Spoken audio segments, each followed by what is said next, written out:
তো এই হলো আমাদের ফাইনাল রেসিপি। বাড়িতে ট্রাই করো, খুব সহজ রেসিপি, খুব তাড়াতাড়ি হয়েও যায়।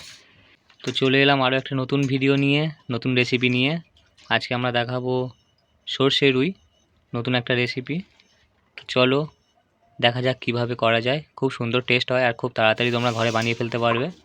তো চলো দেখা যাক কিভাবে করা হয়। এই জন্য আমরা প্রথমে মাছ নিয়ে নিয়েছি। এখানে আমরা একটা রুই মাছ, সেটা প্রায় 1 কিলো ওজনের মাছ আছে। তো এটাকে আমরা কেটে নিয়েছি। তো এটা বানানোর জন্য প্রথমে যে মশলাগুলো লাগবে বলে দিই। প্রথমে আমরা 2 চামচ সাদা সর্ষে নিয়েছি, 1 চামচ কালো সর্ষে নিয়েছি, আর 4-5টা কাঁচা লঙ্কা নিয়েছি। তো এটাকে বেটে পেস্ট বানাতে হবে। এর সাথে আমরা অল্প একটু নারকেল নিয়েছি, এটাকেও আমরা পেস্ট বানিয়ে নেব।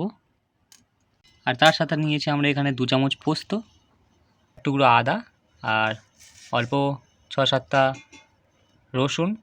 তো এটাকে আমরা পেস্ট বানিয়ে নেব। তো এখন আমরা মাছটাকে ম্যারিনেট করে নেব।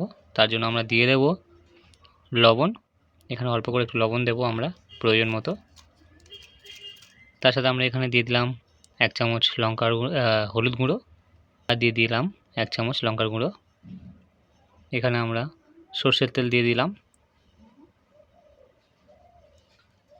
ব্যাস, এবার এটাকে আমরা ভালো করে ম্যারিনেট করে নেব।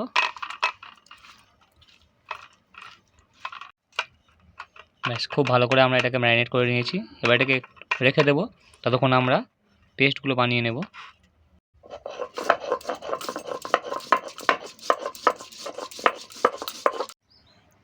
বেশ, আমরা নারকেলটাকে প্রথমে পেস্ট করে নিয়েছি, তারপর একটু জল দিয়ে আমরা এটাকে ছেঁকে নিয়েছি। নিয়ে আমরা নারকেলের দুধটা বের করে নিয়েছি, এটাকে নারকেলের দুধ আমরা বলি। তো এইভাবে করে নিতে হবে। আর যে আমরা পেস্ট করেছিলাম সর্ষে কাঁচা লঙ্কা, সেটা আমরা সেখান থেকে আমরা ওইটা বের করে মানে ছেঁকে নিয়েছি একটু জল দিয়ে আমরা খোলাগুলোকে আলাদা করে, ছিলকাগুলোকে আলাদা করে ছেঁকে নিয়েছি। আর এটা আমাদের পোস্ত বাটা। তো এই হলো সব পেস্ট রেডি। এবার আমরা চলে যাব কড়াইতে। তো আমরা এখানে তেলটা দিয়ে দিলাম। ব্যাস, তেলটা গরম হয়ে গেলে এবার আমরা মাছগুলোকে প্রথমে ভেজে নেব।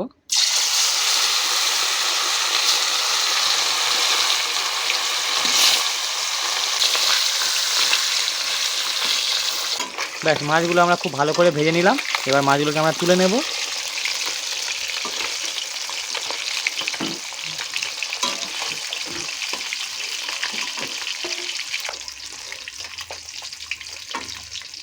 তো এবার আমরা ওই তেলের মধ্যে দিয়ে দেব কালো জিরে, ফোড়ন হিসাবে দিয়ে দেবো কালো জিরে। তার সাথে দিয়ে দেবো কাঁচা লঙ্কা আর টমেটো কুচি।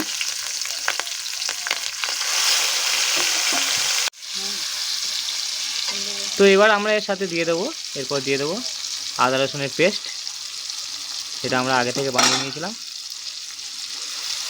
এবার এটাকে খুব ভালো করে কুক করতে হবে। এরপর আমরা দিয়ে দেবো 1 চামচ হলুদ গুঁড়ো, তার সাথে আমরা দিয়ে দেবো 1 চামচ কাশ্মীরি লঙ্কা গুঁড়ো। আবারও এটাকে খুব ভালো করে মিক্স করে নিতে হবে। ব্যাস, মশলা থেকে যখন এরকম তেল ছেড়ে দেবে, আমরা এর মধ্যে পোস্তটাকে দিয়ে দেবো, পোস্ত বাটাটাকে এর মধ্যে দিয়ে দেবো।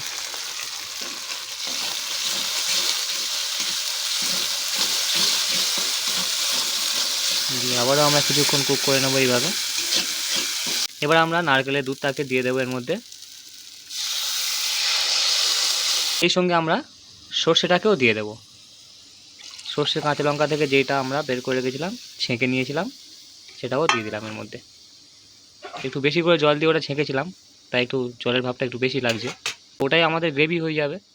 এবার আমরা এর মধ্যে দিয়ে দেবো স্বাদ অনুসারে লবণ। এবার এটাকে আমরা কিছুক্ষণ ফুটিয়ে নেব, একটু ঢাকা দিয়ে আমরা কিছুক্ষণ ফুটিয়ে নেব। ব্যাস, আমাদের গ্রেভি ফুটে উঠেছে, খুব সুন্দর তেলও ছেড়েছে, কালারটাও এসে গেছে। এবার আমরা এর মধ্যে মাছগুলোকে দিয়ে দেব। মাছগুলোকে আমরা এর মধ্যে দিয়ে দেব, দিয়ে আবার আমরা অল্প একটুখানি কিছুক্ষণ একসাথে ফুটিয়ে নেব। যাতে মশলাগুলো মাছের মধ্যে ঢুকে যায়। এটাও আমরা চাপা দিয়ে কিছুক্ষণ ফুটিয়ে নেব। আমাদের রেসিপি কমপ্লিট। এই হলো সর্ষে রুই। এবার আমরা এটাকে নামিয়ে নেব। তো এই হলো আমাদের ফাইনাল রেসিপি। কেমন লাগলো তোমরা সবাই কমেন্টে জানাও। তোমরা সবাই বাড়িতে ট্রাই করো, খুব সহজ রেসিপি, খুব তাড়াতাড়ি হয়েও যায়। তো দেখা হচ্ছে পরের ভিডিওতে নতুন একটা রেসিপি নিয়ে।